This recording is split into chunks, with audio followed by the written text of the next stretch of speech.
Ya, sahabat keluarga muslim dan sahabat Arisalah yang dimuliakan Allah Subhanahu wa taala, kembali dalam program Bincang Sehat dengan tema kita hari ini adalah anemia defisiensi besi. Nah, gejala umumnya tadi sudah dijelaskan oleh dokter, salah satunya adalah lesu, cepat lelah, kemudian badan lemah, mata juga berkunang-kunang.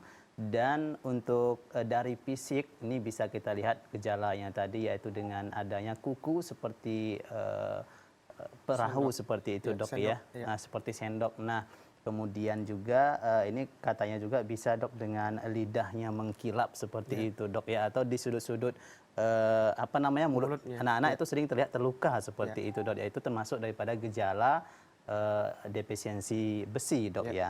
Nah kemudian untuk penyebabnya tadi dok, selain pertumbuhan dan kehamilan, nah ini apalagi yang bisa menyebabkan defisiensi besi ini dok?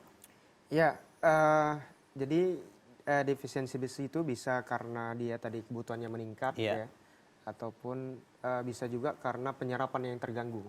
Nah, jadi kalau misalnya penyerapan besi itu bisa terganggu, nah itu juga bisa menyebabkan eh, masalah juga ya, Mhm. kekurangan zat Ini besi ini nantinya. misalnya, contoh penyerapnya terganggu disebabkan apa nih, Dok? Ya misalnya Mhm, apa di usus kita gitu ya, ada mhm, satu atrofi atau apa ya. mhm. Nah, jadi penyerapan besi itu tidak sempurna Iya. gitu.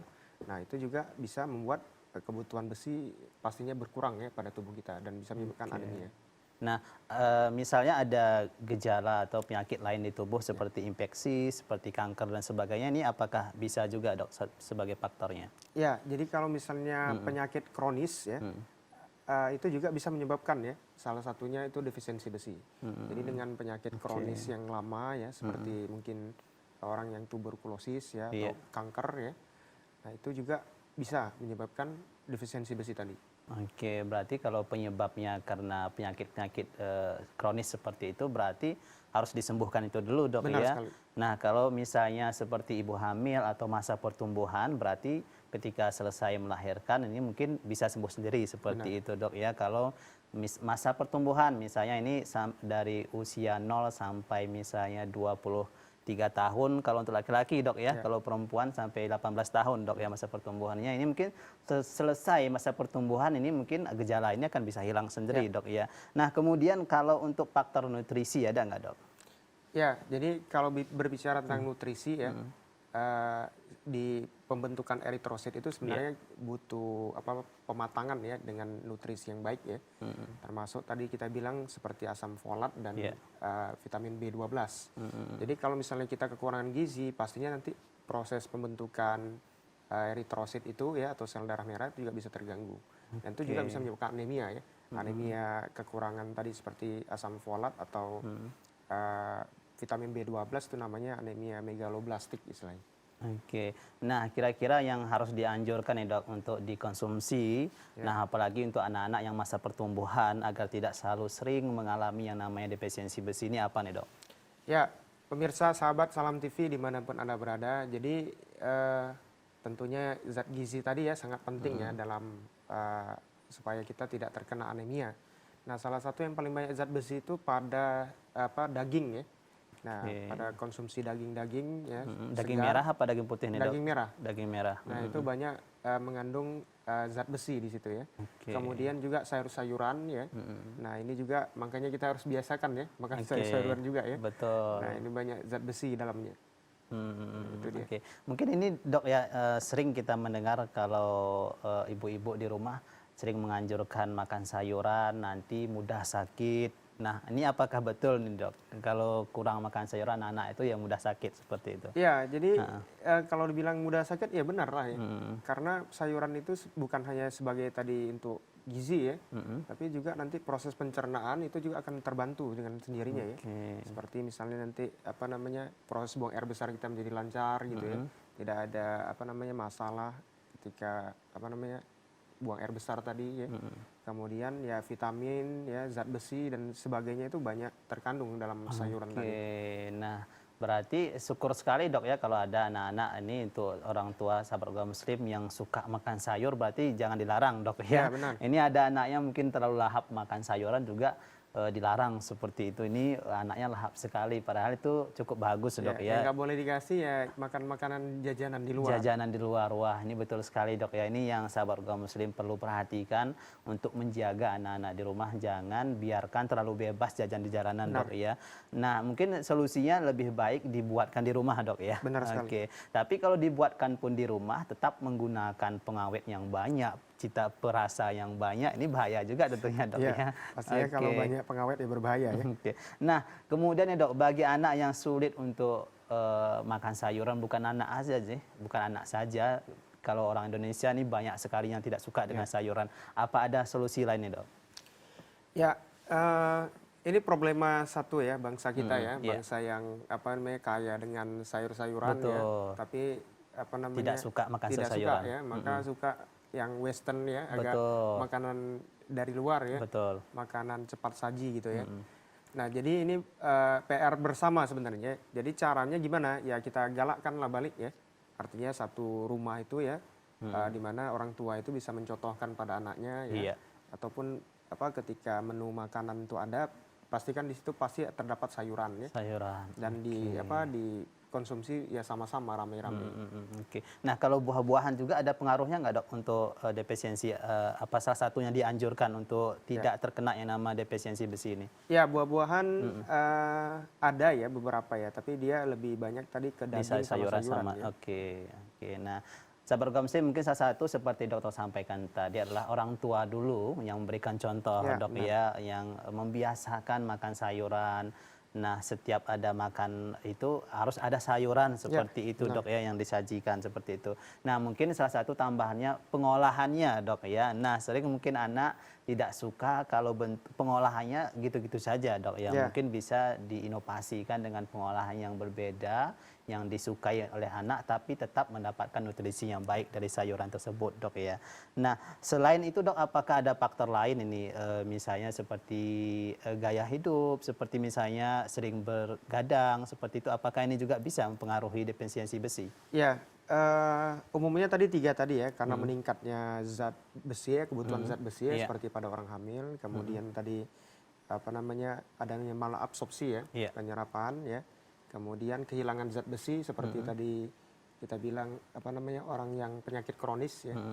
Nah kalau misalnya karena begadang itu memang nggak disebutkan ya, Iya. dan memang jarang ya, karena di situ nggak ada faktor 3 ini, karena umumnya tadi 3 tadi ini penyebabnya. Oke. Nah misalnya seperti narkoba, rokok dan sebagainya, alkohol ini apa juga bisa juga dok? Ya, kalau alkohol ya, rokok ya, itu nanti dia bisa punya penyakit yang lain ya. Iya, Nah, iya. kalau anemia defisiensi besi dia tidak spesifik ke sana dia. Oke, ya salah satunya tadi faktor nutrisi tadi yaitu Ya, sayuran dok ya. Ini benar yang sekali. sangat-sangat dianjurkan untuk dikonsumsi banyak-banyak oleh kita semua seperti itu. Nah, kemudian yang dilarang nih dok apa nih dok? Apakah ada juga makanan yang ini perlu dihindari nih karena ini bisa membuat zat besi di tubuh kita juga bisa berkurang seperti itu misalnya, ada nggak dok? Ya, kalau dibilang makanan yang bisa mengurangi zat besi ya, ya belum ada pula ya Belum datanya ada ya. dok ya. Jadi Oke. apa namanya, sebenarnya kalau kita bicara tentang anemia ya, secara keseluruhan ya Iya. penyebab anemia itu bisa itu karena destruksi ya, atau apa namanya kita kehilangan darah yang banyak ya. Nah jadi kalau misalnya ada suatu trauma gitu ya, ada perdarahan, nah itu Oke. bisa juga akan menyebabkan anemia ya secara keseluruhan. Kemudian tadi apa namanya termasuk zat-zat gizi tadi ya, yang kita misalnya berkurang ya konsumsi, itu juga akan mengganggu apa namanya proses pembentukan eritrosit tadi. Oke. Nah, sahabat Gomsim itu dia beberapa faktor atau penyebab terjadinya anemia defisiensi besi. Nah, bagi sahabat Gomslim bisa bergabung dan bertanya di sini seputar penyakit anemia atau anemia defisiensi besi khususnya, hubungi kami di 06179442282 atau 280 dan bisa juga dengan SMS center kami di 081370031616. Hari ini kita membahas tentang anemia defisiensi besi. Nah, kemudian nih dok, kalau untuk pengobatannya sendiri ini bagaimana dok? Apakah butuh waktu yang lama, sangat sangat rumit sekali atau bagaimana dok? Ya, para pemirsa sahabat Arisalah dimanapun, maaf, pemirsa, sahabat Salam TV, dimanapun Anda berada. Ya. Kalau ditanya pengobatan anemia defisiensi besi bagaimana, cukup sederhana sebenarnya. Jadi dengan kita tadi banyak mengkonsumsi daging, ya, Ya. konsumsi sayuran, ya, kemudian dengan satu lagi suplemen, ya, ada namanya suplemen besi, ya. Jadi kita bisa berikan itu suplemen apa namanya tablet besi, ya, dengan dosis yang tertentu gitu ya. Nah itu akan insya Allah ya mengembalikan kadar hemoglobin ya yang berkurang tadi dalam darah akibat kurangnya zat besi dalam tubuh. Oke, ini sangat mudah dengan suplemen, kemudian pengobatan dari dokter, ini insya Allah akan sembuh seperti Ya, itu dok insya ya. Ada nggak di dalam pengobatan ini terapi-terapi khusus seperti itu dok? Ya, kalau ditanya terapi khusus tidak ada ya, karena memang dia intinya adalah gimana kita membuat besi itu tercukupin dalam tubuh ya. Baik dia tadi dengan apa konsumsi banyak sayur, daging ya, dan juga suplemen besi tadi. Oke, untuk suplemen ini apakah mudah didapatkan di ya tempat-tempat apotek-apotek yang ada di jalan atau memang harus juga resep dari dokter? Ya, jadi kalau suplemen besi ini tidak harus dengan resep dokter ya. Oke. Jadi kita bisa beli ya dengan apa namanya tablet besi ya ataupun nanti ada namanya sulfasferosus namanya. Nah, itu sering ada di apotek ya dan bisa dibeli secara langsung. Oke, nah tentunya ini seperti yang dokter sampaikan tadi sangat mudah untuk Ya, pengobatannya dok ya. Nah walaupun ini mudah pengobatannya, kemudian dengan mengetahui gejalanya tadi misalnya ada pembengkakan di sudut mulut dok ya, misalnya ke anak-anak ini sering kita jumpai dok ya, ini bisa langsung beli suplemennya di apotek-apotek terdekat seperti itu. Nah walaupun ini nampaknya agak dok mudah untuk diobati, sebenarnya kalau disepelekan tadi ini bahayanya berdampak gimana dok? Apakah ada komplikasi seperti itu? Ya, bahayanya ya seperti tadi dibilang ya, tadi ada namanya hemoglobin ya, yang akan mengangkut oksigen. Jadi jika kekurangan besi bisa juga sampai sesak nafas. Anemia ini. Jadi sesak nafas ya kalau dilanjutkan ya bisa pucat ya segala macam ya, ataupun ya bisa tambah turun ya nilai hemoglobin tadi ya dalam tubuh, dan ini ya tentunya kalau anemia ini biarkan tentunya sangat tidak baik ya. Oke, tadi bisa sampai sesak napas ini tentunya berbahaya dok ya, sampai bisa kehilangan nyawa berarti seperti itu dok ya. Baik, nanti kita akan lanjutkan lagi dok berbicara masalah anemia defisiensi besi. Sahabat Keluarga Muslim jangan kemana-mana, tetap di Bincang Sehat, kita akan kembali setelah pesan-pesan berikut ini.